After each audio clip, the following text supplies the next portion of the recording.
All right, beautiful people. Welcome to episode 14. This is me starting a 5-hour hike through Florida Water District. So, this whole video is just beautiful pictures of nature, and I'll give you a chance to get a sense of the sounds of the forest a little bit as well. And yeah, I was just completely overwhelmed by beauty. It felt like a fairy tale. How beautiful it was. Here's this beautiful little fairy castle thing. And every tree had so much life, like all throughout it. Here I'm just going to give you a sense of the peace and serenity, so I'm going to be quiet for 20 seconds or so.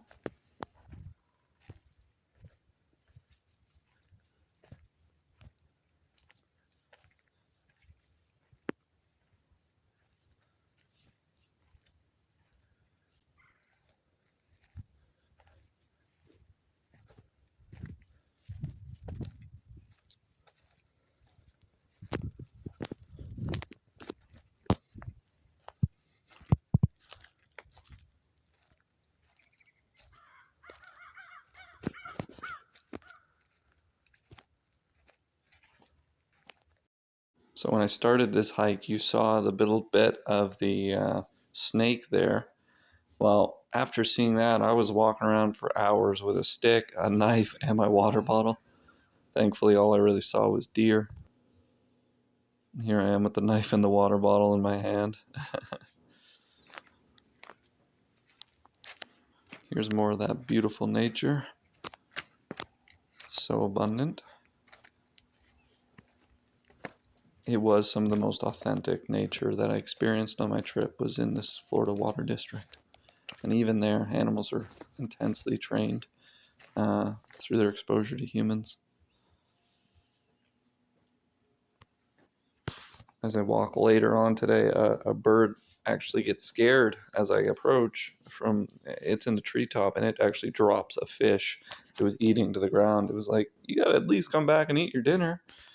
This beautiful little bridge and some beautiful water coming through. So there'd be alligators in there, allegedly. Thought this tree was interesting. Not sure what was causing those gaps or the agitations to the wood, but I'm sure it's part of the larger ecosystem there. And some of these trees are quite tall too, which was magnificent, as you can see with this one. There's an entire forest growing on that tree. At least 3 different trees are growing off the top of that tree. That is wild. Those bananas. It's amazing. This poor tree fell down at some beautiful point, roots. But you can see a bunch of mushrooms growing there. And then look over here. All this green moss. You can imagine the air is so fresh. Because it is. Just look at that. That is just incredible. More beautiful water. And the path, like I didn't see anyone on the trail in the 5 hours or so I was on the trail.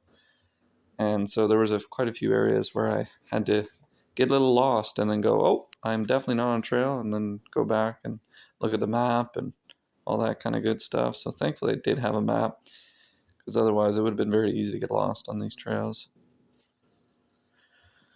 because they don't get used all the time. So this, you can see, has most likely been hit by lightning, and it was on fire. And the reason I'm showing you that is because apparently, according to what I read, that is how this forest regenerates. It routinely, in nature, would go on fire and burn everything up, and then create this grass around here, this like field grass that the deer and other animals would eat. And so now that humans are involved, sometimes they're doing controlled, simulated burns like they would have expected to occur in nature. But I guess, humans think they know best.